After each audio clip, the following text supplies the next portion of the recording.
Ça y est les amis, ma première vidéo YouTube, enfin. Cette première vidéo du coup je vais vous raconter une story time qui m'est arrivée en Corée du Sud, l'année où j'ai eu un stalker.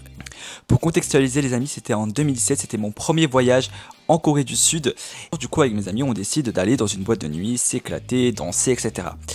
Après quelques heures, malheureusement, je décide de quitter la boîte de nuit tout seul. Et au moment où je rentre chez moi, je marche, je me dandine, etc. Il y a un mec qui me croise. Quand je vous dis, j'ai ressenti un... Je sais pas comment vous dire ça. Un frisson. Là, je sens qu'on m'attrape le bras par derrière. Et du coup, je me retourne. Le mec me fait excuse-moi. Je l'ai pas déjà vu quelque part, mais vous savez, d'un air très, très sombre. Et je lui dis non, désolé, je te connais pas. Il me fait ah bon? Tu sais que t'es très beau. Là, j'ai fait oulala, ça. Psychopathie sur nous. D'accord, d'habitude, je n'ai pas peur des personnes. Vous voyez ce que je veux dire quand on me fait des compliments, etc. J'apprécie beaucoup même. Le problème, c'est que lui, il avait vraiment la tête d'un mec qui allait me découper et me mettre dans un frigo. Vous voyez ce que je veux dire? Du coup, j'étais un peu stressé inconsciemment. Je lui dis, excuse-moi, je dois rentrer chez moi. Et le mec me dit, t'habites où? Je lui dis, j'habite quelque part. J'allais pas lui dire mon adresse.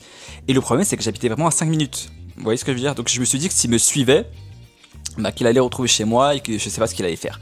Du coup, je décide de continuer à marcher. Et en fait, je sens son ombre derrière moi. Ça veut dire que je sens qu'il me suit, les amis. D'accord? Et il me suit à la trace. Ce que je fais, c'est que je vois un très très grand café, d'accord, ouvert, H24. Donc, trop pratique la Corée du Sud pour ça. Je décide de rentrer dans ce café-là. Ce que je vois, c'est que le mec rentre aussi dans le café. Il rentre aussi dans le café avec moi. Je me suis dit, oh là là, mais Kéo, dans quelle merde t'attire? Je sais que ta beauté attire des gens, mais qu'à ce point-là, il commence à rentrer dans le café et tout, à se poser devant moi, mais vraiment dans la table d'en face, et à me regarder, mais comme ça. Là, je me suis dit, hé, Kéo, t'inquiète. J'appelle mes amis, ils viennent tous dans le café, et là, il a décampé. À ce moment-là, quand il a vu que j'étais entouré, que j'avais des amis, etc., il a décampé. Donc là, vous pouvez vous dire, super, l'histoire se termine. Eh ben non, l'histoire ne se termine pas. Faut savoir que 2 jours après, d'accord, je vous dis 2 jours après, j'étais au convenience store.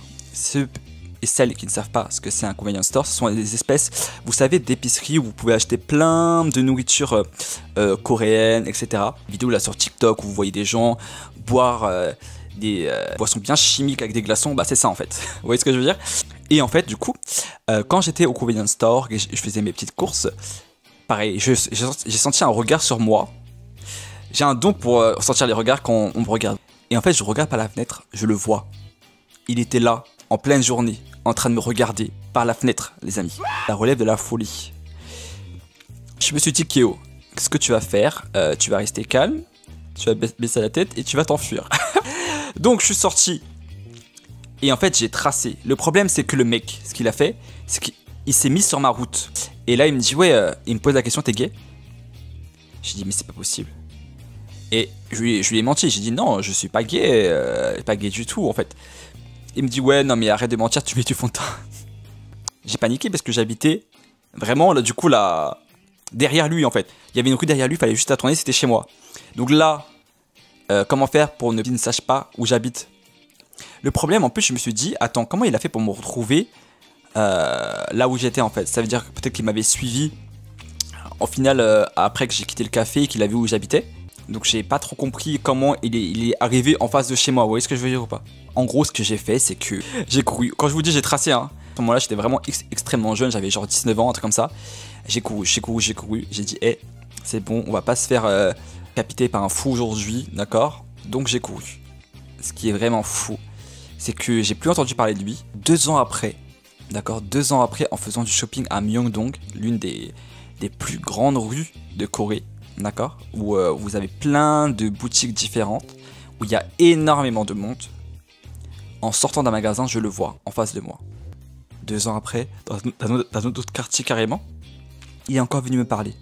Cette fois-ci, en 2 ans, j'ai gagné en caractère. Je lui ai quand même dit, va te faire foutre au bout d'un moment, d'accord, que c'est bon, en fait, 3 fois. En fait, quelle est la probabilité de croiser une personne que vous connaissez pas dans votre vie 3 fois?